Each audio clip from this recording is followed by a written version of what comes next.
Children with good self-esteem set goals for themselves and work toward them. Even if they don't succeed the first time, they're determined to try again.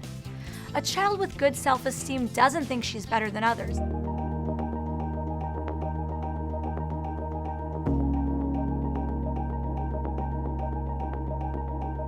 Does your child have healthy self-esteem?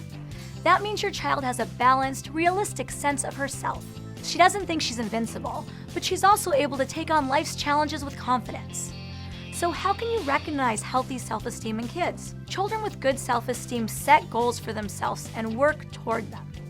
Even if they don't succeed the first time, they're determined to try again.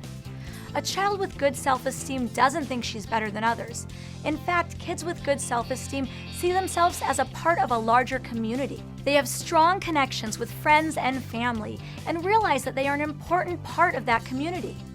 If your child's self-esteem needs a little boost, try giving her constructive praise. That means praising her for something truly well done, making it specific, and repeating it. For example, "Jennifer, you're so artistic because you use such nice colors in your drawings." Helping your child learn to recognize her own strengths will help her foster healthy self-esteem. I'm Dr. Altmann. For more tips to raise happy, healthy kids, check out all our smart tips right here.